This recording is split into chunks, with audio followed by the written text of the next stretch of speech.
Olá, que a paz esteja no seu coração. Sou eu, Padre Roger Araújo, com você no nosso programa A Bíblia no Meu Dia a Dia.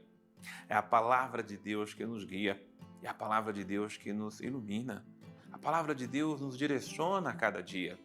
E é por isso que queremos nos alimentar da palavra do Senhor, porque do Senhor nós queremos aprender e viver a cada dia. Nos colocamos diante da Tua presença, Senhor nosso Deus. Que a Tua graça esteja sobre nós, Deus uno e trino, Deus que é Pai, Deus que é Filho e Deus que é Espírito Santo. Vem nos iluminar, nos abençoar, nos direcionar, nos ensinar a viver a Tua palavra. Vem nos ensinar a cada dia, Senhor, a nos colocarmos na Tua presença. Dai-nos, Senhor, Tua bênção, Tua graça, Tua luz e a Tua direção para vivermos, Senhor, a Tua palavra. Senhor, eis-nos aqui.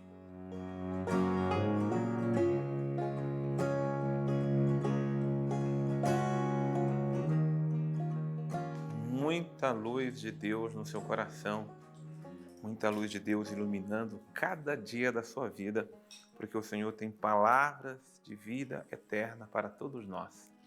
Vamos meditar a palavra de Deus. Deixa eu até virar aqui a página do meu caderno.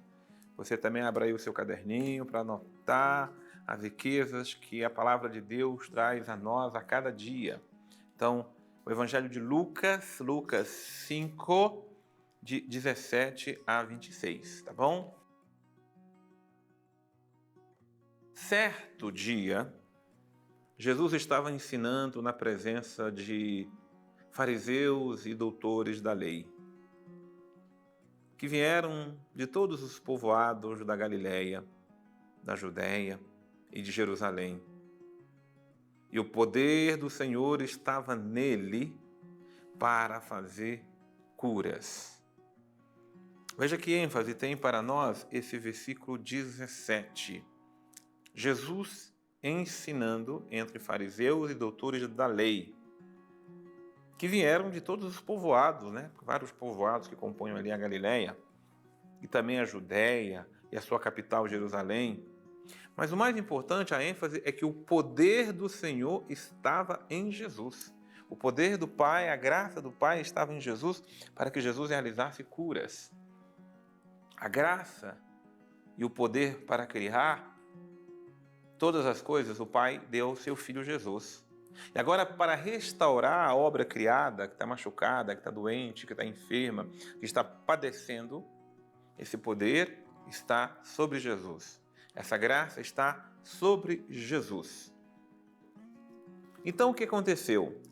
Alguns homens trouxeram sobre uma maca um paralítico e tentavam levá-lo para dentro e colocá-lo diante de Jesus. Como? Por causa da multidão não encontrassem um modo de levá-lo para dentro, eles subiram ao telhado, pelas telhas desceram o paralítico com a maca até o meio diante de Jesus. Eu fico imaginando essa cena e ela me causa uma comoção interior muito bonita. Primeiro, são homens generosos, amorosos e homens de muita fé. E uma pessoa generosa, ela não se preocupa consigo primeiro. Claro que ela cuida de si, mas ela vê o outro. Ela se compadece do sofrimento do outro. Um paralítico não tinha como chegar a Jesus. Primeiro porque estava realmente paralisado das pernas e tudo mais.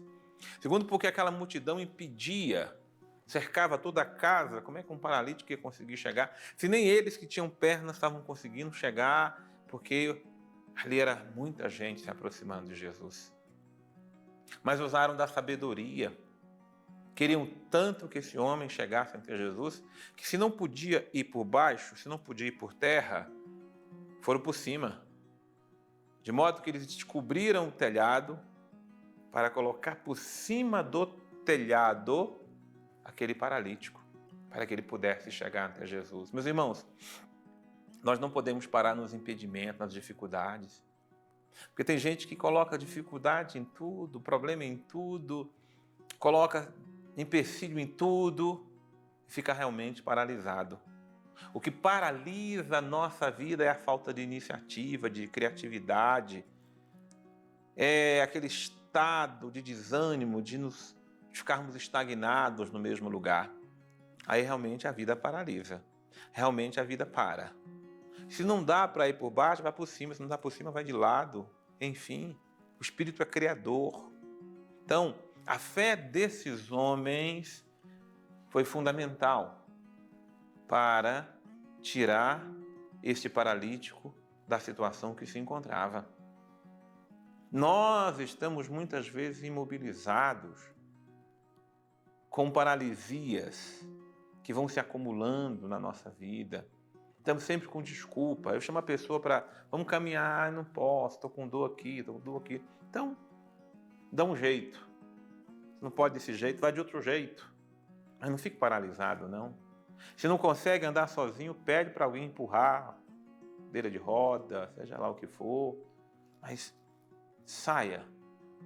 Não fique estagnado. Não fique reclamando da vida, porque quanto mais você reclama, quanto mais você murmura, quanto mais você só vê coisa negativa, mais negativa a vida fica. É preciso usar da criatividade e inteligência para sair da inércia, inclusive para ir ao encontro do Senhor. Quando a gente quer, a gente se esforça. Então é preciso um esforço. E o esforço desses homens é algo digno de muito louvor, muito mesmo. Então, subiram ao telhado e pelas telhas desceram o paralítico com a maca e ele chegou até o meio diante de Jesus. Que beleza! Vendo a fé que tinham, veja, Jesus olhou a fé que eles tinham, que a fé daqueles homens foi algo que impressionou o Senhor e o Senhor disse: homem, teus pecados estão perdoados. Mas alguém vai perguntar, mas o homem não está paralisado das pernas, meu Deus? E o Senhor está aqui perdoando os pecados? E você acha que tem algo que paralisa mais nossa vida do que nossos pecados? Os pecados vão paralisando o nosso espírito, a nossa alma, a nossa mente. Os pecados vão paralisando nossas emoções. Os pecados vão estagnando a nossa vida. Tomemos consciência daquilo que o pecado causa em nós e ao redor de nós. Por isso, a graça para libertar-se de toda e qualquer paralisia é sermos purificados, perdoados, redimidos dos nossos pecados. Não sei o que aquele homem fez para ficar paralítico, se nasceu, se ficou por alguma situação, se foi algum acidente, mas o mais importante era a alma dele, temente, mas estava adormecida, paralisada. Então, nós muitas vezes ficamos doentes porque realmente estamos com o espírito estagnado pelos nossos pecados. Homem, teus pecados estão perdoados. Mas aí, a turma dos escribas, dos fariseus, começaram a pensar: quem é esse blasfemo? Quem pode perdoar pecados a não ser só Deus? É Deus mesmo, só Deus que pode perdoar nossos pecados. Mas Jesus, percebendo seus pensamentos, perguntou-lhes: o que estás pensando no vosso coração? O que será mais fácil dizer? Teus pecados estão perdoados? Ou dizer, levanta-te e anda? O que é mais fácil para ele? E aí vamos entrar naquilo que diz o versículo 24. Ora, para que saibais que o Filho do Homem tem na terra autoridade para perdoar pecados. Então é a primeira coisa, uma verdade eterna, é um princípio eterno. Tá? Versículo de número 24, princípio eterno. O Filho do Homem tem na terra autoridade para perdoar pecados. Jesus tem na terra a autoridade que o Pai lhe deu. Porque se só Deus pode perdoar pecados, essa autoridade o Pai concedeu para seu Filho Jesus. Jesus então disse ao paralítico: eu te digo, levanta-te, pega a tua maca e vai para a casa. Então, o versículo 24, dividindo ele em duas partes. A primeira parte, versículo 24a, é o princípio eterno. O Filho do Homem tem o poder de perdoar os pecados. E a segunda parte, 25b, tem uma ordem de Jesus, uma ordem de Deus. Eu te digo, levanta-te, pega a tua maca e vai para a tua casa. A palavra de Deus, a palavra de Jesus tem o poder de nos ordenar para sair de toda e qualquer inércia, de toda e qualquer paralisia que esteja estagnando a nossa vida. E a graça foi essa. No mesmo instante, levantando-se à vista de todos, o homem pegou a maca em que estivera deitado e foi para sua casa glorificando a Deus. Todos ficaram extasiados e glorificavam a Deus, cheios de temor, dizendo: hoje vimos coisas maravilhosas. Porque através de Jesus, Deus realiza bênçãos, graças e maravilhas àqueles que se submetem à sua graça, ao seu poder. Que bênção! É Deus nos abençoando. Vamos trazer a bênção do nosso querido Padre Antônio Xavier. Estamos hoje diante de uma passagem muito bonita, que é esse leproso apresentado diante de Jesus, descido ali então na casa de Pedro pelo telhado, né? Pessoas assim que, reconhecendo a necessidade dos outros e a impossibilidade de fazer, as levam para colocar diante de Jesus. Mas o Padre Roger já explicou bastante coisa para a gente sobre esse detalhe. Eu quero frisar só um detalhezinho interessante das edificações das casas naquele tempo. Quando nós ouvimos um evangelho assim, a nossa ideia é que alguém foi lá, destelhou a casa, né, tirou alguma coisa, aí subiu o paralítico e desceu o paralítico ali no meio de Jesus, no meio de todo mundo onde Jesus está, e aí Jesus vai curar esse paralítico. Sim, a coisa acontece dessa forma, mas lá em Cafarnaum, no tempo de Jesus, a cobertura dessas casas era feita de palha. Então é muito mais simples a gente poder realmente retirá-las para fazer o paralítico descer, né? Senão seria algo bem mais complicado.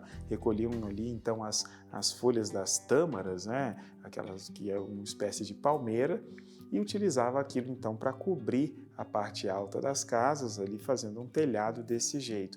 Como essas palhas elas são sempre muito grandes, né? E o telhado também termina por ser leve, não precisa de tantas travessas assim para prender. É por isso que tem espaço suficiente para descer essa maca. Mas algo muito interessante aqui, duas coisas para a gente hoje. Uma é a fé que esses homens tinham de que Jesus era capaz de curá-lo. Porque realmente aqui não é uma empreitada simples, né? Ali não só a dificuldade que tem, mas o risco desse aleijado cair dessa maca ali. Imagina que confusão, que coisa doida que ia ser. Mas eles sabiam bem o porquê estavam fazendo e tinham ali a grande alegria de carregar o peso daquele, mas para conduzi-lo, para colocá-lo diante de Jesus, e assim realmente o fizeram. E o outro detalhe interessante, e claro, esse ponto é para lembrar para a gente a necessidade da gente também fazer o máximo de esforço para colocar as pessoas realmente diante de Deus, que possa dar sentido à vida delas. E a outra coisa é o fato de que Jesus, antes de curá-lo, perdoa os seus pecados, mostrando exatamente que a paralisia física ela é só para esse mundo. O pecado, que poderia ser uma paralisia interior, esse tem consequências na vida eterna. Então é muito mais importante o estado de graça, até mesmo, que as outras coisas que nós vivemos, porque essa nossa vida um dia vai passar e o que a gente vai levar para o outro lado é exatamente os nossos acertos e erros, aquilo que está no nosso coração. Olhando para o paralítico, Jesus viu: você tem condições até de ser curado, né? Mas o que é mais urgente na sua vida é que você seja perdoado.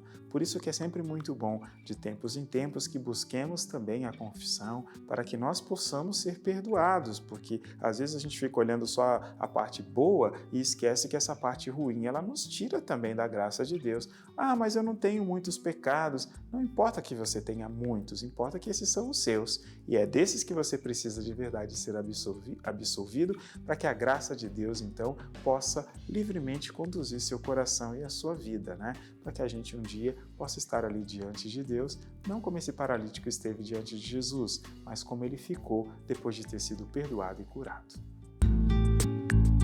Senhor, eu te louvo, eu te bendigo, porque Tu tens o poder de perdoar os nossos pecados.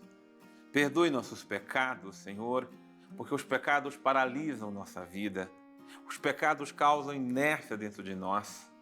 Nos levante, Senhor. Nos levante de toda e qualquer prostração.